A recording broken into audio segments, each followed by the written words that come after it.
அனைவருக்கும் வணக்கம். நான் உங்கள் 5ஆம் தலைமுறை ஜோதிடர் ராம்குமார் ராஜேந்திரன். இன்னைக்கு நம்ம பார்க்க போகிற தலைப்பு மகர ராசி அன்பர்களுக்கு உங்களுடைய ராசிக்கு 5ஆம் இடத்தில், அதாவது ரிஷப ராசியில் நடைபெறவிருக்கும் சுக்கிர பகவானுடைய பயிற்சி. மேசத்திலிருந்து ரிஷபத்திற்கு ஜூன் மாதம் 29ஆம் தேதி பயிற்சி அடைகிறாருங்க. இந்த நிகழ்வு ஜூலை மாதம் 26ஆம் தேதி வரை ரிஷப ராசியில் சஞ்சாரம் செய்ய போகிறாருங்க.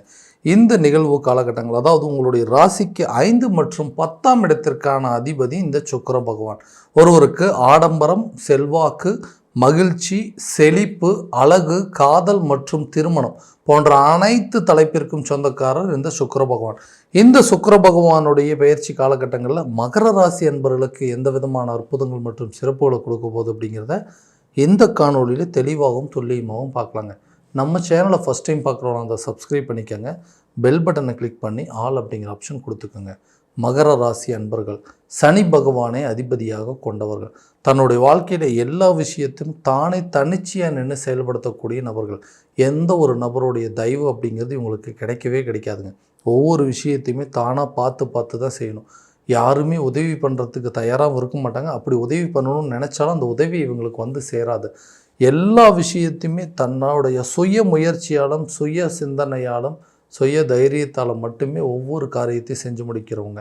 அடுத்தவங்களுக்கு உதவி பண்ணுவாங்க, ஆனால் அடுத்தவங்களால் இவங்களுக்கு எந்த ஒரு உதவியுமே நடக்காதுங்க. தன்னுடைய வாழ்க்கையில் தான் பட்ட கஷ்டங்களும், இழப்புகளும், வலிகளும், வேதனைகளும் விவரிக்க முடியாது. அந்த அளவுக்கு அதனுடைய வலிகள் அப்படிங்கிறது ஜாஸ்தியாக இருக்கும். என்னுடைய நிலை என்னுடைய எதிரிக்கும் வரக்கூடாது அப்படின்னே சொல்லலாங்க. எந்த ஒரு தயவுமே இல்லாமல் இந்த உலகத்தில் வாழ்க்கையை வாழ முடியும் அப்படின்னா இந்த ராசிக்காரர்களை பார்த்தாவே கண்டுபிடிச்சிடலாங்க. இவங்கள மாதிரி யாராலையும் வாழவே முடியாது அப்படின்னு. ஏன்னா அந்த அளவுக்கு கஷ்ட நஷ்டங்களை சுமந்து வாழக்கூடிய இந்த நபர்களுக்கு கடந்த சில காலகட்டங்களாக அந்த 7 சனியோடைய தாக்கத்தில் அகப்பட்டு நிறைய கஷ்ட நஷ்டங்களை சந்தித்து நிறைய உறவுகளை இழந்து இன்றைக்கி வந்துட்டு தனி மரமாக நிற்கக்கூடிய ஒரு நிலை. இந்த நிலையெல்லாம் மாறவே மாறாது. 7 சனியெல்லாம் முடிஞ்சிருச்சிங்க. இந்த வரக்கூடிய கிரக அடைவுகள், கிரக பயிற்சிகள்லாம் தனக்கு ஃபேவராக இருக்காது அப்படின்னு கேட்டிங்கன்னா கண்டிப்பாக சொல்கிறாங்க. இந்த சுக்கிர பகவானுடைய பயிற்சி 5ஆம் இடம் என்று சொல்லக்கூடிய பூர்வ புண்ணிய ஸ்தானம், புத்திர ஸ்தானம் மற்றும் முயற்சி ஸ்தானத்தில் எடுத்து வச்ச ஒவ்வொரு அடியிலையுமே இது வரைக்கும் தடைகள் மட்டுமே சந்திச்சுருந்தீங்க. அந்த தடைகளை உடைத்தெறியக்கூடிய ஒரு காலகட்டமாக இருக்க போதுங்க. பெரிய சக்ஸஸ் அப்படிங்கிறது ஏற்படும். யாரெல்லாம் உங்களை விட்டு விலகி போனாங்களோ, யாரெல்லாம் நீங்கள் வேண்டான்னு சொல்லிட்டு விட்டுட்டு போனாங்களோ அவங்க உங்களை தேடி வரக்கூடிய காலகட்டங்கள். எதிர்பார்த்த நபர்கள் உங்களை தேடி சேரக்கூடிய ஒரு காலகட்டங்கள். இது வரைக்கும் எல்லாருமே உங்களை விட்டு விலகி இருந்திருப்பாங்க. எல்லாருமே ஒதுங்கி போயிருப்பாங்க. அந்த விஷயங்கள் மாறுங்க. உங்களை விலகி போனவங்க கூட கண்டிப்பாக ஒரு கரெக்டான சூழ்நிலைகள் சாதகமாக உங்களுக்கு எல்லாம் அமையும். அவங்க உங்களை தேடி வருவாங்க. நீங்கள் இது வரைக்கும் இதனால் அனுபவித்த மன கஷ்டங்கள் அப்படிங்கிறது விலகுங்க. நிம்மதியாக சந்தோஷமாக வாழக்கூடிய ஒரு காலகட்டமாக இருக்க போகுது. வேலையில் அதே மாதிரி தாங்க. நான் ரொம்ப ஹார்ட் ஒர்க் பண்ணுறக்கூடியது. நான் எந்த வேலையை கொடுத்தாலும் செஞ்சிட்டு இருந்தேங்க. ஆனால் வேலையை மட்டுமே வாங்கிட்டு இருக்கிறாங்க. எனக்கு பின்னாடி சேர்ந்தவங்களுக்கு கூட பட்டம், அதாவது பதவி உயர்வு, சம்பள உயர்வு எல்லாம் கிடைச்சிது. என்னோட கம்மியாக வேலை செய்கிறவங்களுக்கு கூட நல்ல ஒரு சம்பளம் கிடைக்குதுங்க. நல்ல திடீர்னு ப்ரமோஷன் இருக்குது. என்னுடைய நிலை மாற்றமே இல்லை. எனக்கு இந்த இடத்துல வேலை செய்யவே பிடிக்கலைங்க, வேறு வேலைக்கு தேடி போகலாமா அப்படின்னு சொல்லி நிறைய ட்ரை பண்ணிகிட்ருக்கேன். அதுவும் கிடைக்க மாட்டேங்குது. இருக்கிற வேலையிலேயே எந்த ப்ரமோஷனும் கிடைக்கல அப்படின்னு யோசிச்சிங்கன்னா கண்டிப்பாக இந்த 5ஆம் இடத்துல இது வரைக்கும் நீங்கள் செஞ்ச ஹார்ட் ஒர்க்குக்கு, இது வரைக்கும் நீங்கள் செஞ்ச பல வெற்றிகளுக்கு கண்டிப்பாக ஒரு நல்ல பதவி உயர்வு, சம்பள உயர்வு அப்படிங்கிறது நிச்சயமாக கிடைக்குங்க. நீங்கள் வேலை தேடிட்டு இருக்கிறவங்களா இருந்ததுன்னா கண்டிப்பாக புதிய வேலை உங்களை தேடி வரும்.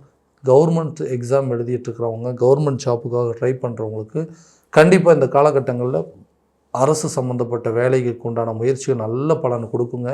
வெளியூர் மற்றும் வெளிநாடு சம்மந்தப்பட்ட வேலை விஷயத்தை தேடிட்டு இருக்கிறவங்களுக்கு கூட ஃபாரின் போய் ஒர்க் பண்ணுறதுக்கான ஆப்பர்ச்சுனிட்டி நிச்சயமாக அமையும். வெளியூர் வெளிநாடு எல்லாம் நல்லபடியாக போயிட்டு வரதுக்கான சூழ்நிலை, அப்படி ஆப்பர்ச்சுனிட்டி அப்படிங்கிறது உங்கள் கம்பெனி ரிலேட்டடாக உங்கள் வேலை விஷயத்துலையாவது நீங்கள் ஃபாரின் போயிட்டு வரதுக்கான ஆப்பர்ச்சுனிட்டி இருக்குங்க. தொழில் ரீதியாக, தொழிலில் இது வரைக்கும் எந்த தயவும் இல்லாமல் இன்றைக்கி உங்களுடைய சுய முயற்சியால் மட்டுமே ஒவ்வொரு பிஸ்னஸும் பண்ணிங்க. அதில் சக்ஸஸ்ஃபுல்லாக நின்னீங்க. இன்றைக்கி அந்த பிஸ்னஸ் என்ன நடந்துச்சுன்னு தெரியலைங்க. திடீர்னு ஒரு விதமான மந்த நிலையை கொடுத்துட்ருக்கு. கிணத்துல போட்ட கல் மாதிரி அப்படியே தேங்கி போய் கிடக்குங்க. அடுத்த லெவலுக்கு என்னால் மூவ் பண்ண முடியல. பெரிய அளவில் ப்ராஃபிட் இல்லைங்க. என்னோடய பிஸ்னஸ் மற்றவங்க பண்ணுறவங்க எல்லாருமே நல்லபடியாக தான் போய்ட்டுருக்கு. ஆனால் எனக்கு மட்டும் ஏதோ ஒரு டல்லாகவே இருக்குங்க.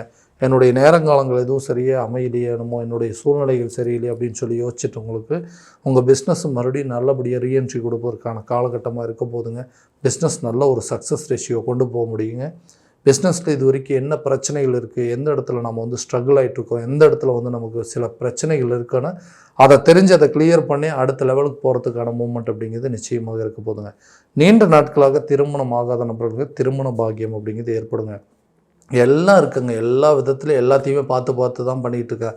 ஆனால் இன்றைக்கி அந்த திருமண உறவுகள் அப்படிங்கிறது வந்து நமக்குன்னு ஒரு உறவு அமைஞ்சது அப்படின்னா, நமக்குன்னு ஒரு கல்யாணம் நடந்ததுன்னா நமக்கு வந்து ஆறுதல் சொல்கிறதுக்கு ஆதரவாக இருப்பாங்க அப்படின்னு நினச்சி அந்த மாதிரி விஷயங்கள் நிறைய முயற்சி பண்ணுறாங்க. நான் கரெக்டான ஏஜில் வந்து திருமணம் அப்படிங்கிறது நடக்கலைங்க. எனக்கு விட என்னை விட கல்யாணம் ஆனவங்க, அதோ வயசு கம்மியாக இருக்கிறவங்க, என்னை விட சின்னவங்களுக்குலாம் ஈஸியாக கல்யாணம் ஆயிடுச்சு. எனக்கு இன்னும் அது நடக்கலை, எல்லாம் ஓகே ஆகிற மாதிரி இருக்குங்க. ஏதாவது ஒரு விதத்தில் இடையூறுகள் வந்துடும், யாராவது ஒருத்தரோட குறுக்கீடுகள் வந்து திடீர்னு அந்த கல்யாணத்தை நடக்கிறதுக்கெல்லாம் பண்ணிடுறாங்க. அந்த மாதிரி பிரச்சனைகள்லாம் சந்திச்சுட்டேன். ஸோ எனக்கு வந்து கல்யாணம் நடக்குமா நடக்காது அப்படின்னு கேட்டிங்கன்னா, இந்த காலகட்டங்களில் நீங்கள் எடுத்து வைக்கக்கூடிய முயற்சிகள் நல்ல பலன் கொடுக்கும். யாரெல்லாம் உங்களை வந்து வேண்டான்னு சொல்லிட்டு போனாங்களோ அவங்களே உங்களோட வளர்ச்சியை பார்த்து உங்களை தேடி வரக்கூடிய ஒரு காலகட்டமாக இருக்க போதுங்க. லவ் பண்ணிகிட்டு இருக்கங்க, ரொம்ப வருஷமாக லவ் பண்ணிகிட்டு இருந்தோம், அதை வந்து அடுத்த லெவலுக்கு நெக்ஸ்ட் லெவலுக்கு மேரேஜ் கொண்டு போகலான்னு பார்த்தா திடீர்னு எங்களுக்குள்ள சண்டை வந்து நாங்கள் 2 பேரும் பெரிய மாதிரி ஒரு நிலை ஏற்பட்டுச்சுங்க. இதனால் வந்து எனக்கு மன உளைச்சல் ஜாஸ்தியாச்சு. 2 பேருமே மறுபடியும் சேர்ந்து வாழுமா, என்னை விட்டுட்டு போனவங்க கண்டிப்பாக என்னை தேடி வருவாங்கன்னு கேட்டிங்கன்னா கட்டாயமாக தேடி வருவாங்க. விலகி சென்றவர் கூட விரும்பி வந்து சேரக்கூடிய ஒரு காலகட்டமாக இருக்க போது. பிரிந்த காதலர்கள் கணவன் மனைவி கூட ஒன்று சேரக்கூடிய ஒரு தருணமாக இருக்க போது. தனக்குன்னு ஒரு மன வாழ்க்கை அமைஞ்சதுங்க. அந்த மன வாழ்க்கையில் எனக்கு வந்து சரியான விதத்தில் வந்து எந்த ஒரு நிம்மதியும் இல்லை. இந்த லைஃப்பை விட்டு வெளியே வந்துட்டு இன்றைக்கி டிவோர்ஸ் வாங்கிட்டு அடுத்த ஒரு மேரேஜுக்காக நான் வெயிட் பண்ணிகிட்டு இருக்கேன்.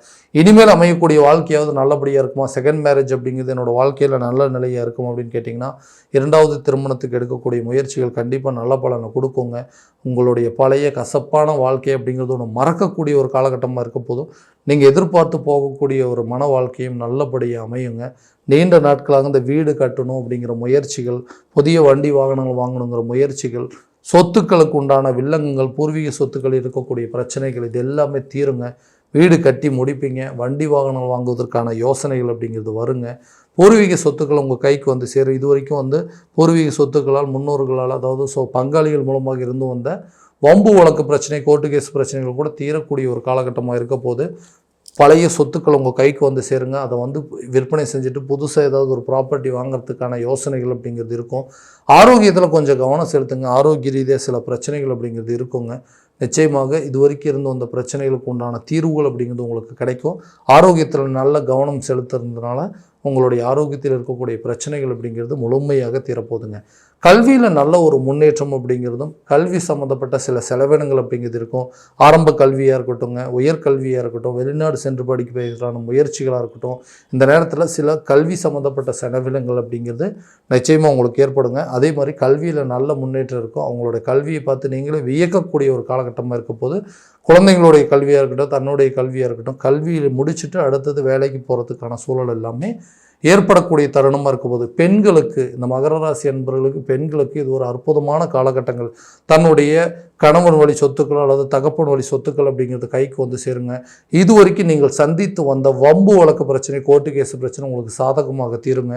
பூர்வீக சொத்துக்களில் இருக்கக்கூடிய வில்லங்கங்கள் அப்படிங்கிறது தீரும். யாரெல்லாம் உங்களை வந்து எதிரியாக நினச்சாங்களோ, யாரெல்லாம் உங்களை வந்து விட்டுட்டு போனாங்களோ, அவங்களே உங்களை தேடி வரக்கூடிய ஒரு காலகட்டமாக இருக்க போது. இது வரைக்கும் ஏமாந்தது போதுங்க, இனிமேலாவது நான் ஒரு நல்ல வாழ்க்கையை வாழ மாட்டேனா அப்படின்னு யோசிச்சிங்கன்னா கண்டிப்பாக அதற்குண்டான காலகட்டங்கள் தான். யாரெல்லாம் உங்களை விலகி சென்றார்களோ உங்களுடைய நிலை புரிந்து அவங்க பண்ணது தப்புன்னு தெரிஞ்சு உங்களை வந்து மன்னிப்பு கேட்கக்கூடிய ஒரு காலகட்டமாக இருக்க போது. புதிய மன வாழ்க்கைக்கு எதிர்நோக்கிட்டு இருந்தீங்கன்னா கண்டிப்பாக அந்த லைஃப் நல்லபடியாக அமையும். 2வது திருமணமாக இருந்தாலும் சரிங்க, அல்லது வந்து ஓகே ஆல்ரெடி டிவோர்ஸ் ஆயிடுச்சு, ஸோ அந்த வாழ்க்கையிலேருந்து வெளியே வரணும் அப்படின்னு யோசிச்சிங்கன்னா கூட உங்களுக்கு அமையக்கூடிய வாழ்க்கை ஒரு நல்ல நிலையில் இருக்குங்க. குடும்ப உறுப்பினர்கள், அதாவது கணவன் வழி சொந்தங்களாக இருக்கட்டும், தன்னுடைய சொந்தங்களாக இருக்கட்டும், எல்லாருமே உங்களை வந்து எதிரியாக நினச்சிட்டு இருந்தாங்க. அந்த அமைப்புகள் அப்படிங்கிறது மாறுங்க. எல்லாருமே உங்களை புரிந்து கொள்ளக்கூடிய ஒரு காலகட்டமாக இருக்க போகுது. ஸோ இது வரைக்கும் நம்ம பார்த்ததெல்லாம் கோச்சார ரீதியான பலன்கள் மட்டும்தாங்க. இந்த பலன்கள் அனைத்து உங்களுக்கு நடக்குமானா உங்களுடைய சுய ஜாதகத்தை முழுமையாக தெரிஞ்சுக்கிட்டு அதில் உள்ள திசா புத்திகள் எப்படி இருக்குது, கிரக அடைவுகள் எப்படி இருக்குது அப்படிங்கிறத முழுமையாக தெரிஞ்சுக்கிட்டு அதற்குண்டானபடி ஒவ்வொரு ஸ்டெப் எடுத்து வைக்கும்போது லைஃப்பில் இன்னும் நல்ல விதமான சக்ஸஸ் அப்படிங்கிறது உங்களுக்கு நிச்சயம் நடக்குங்க.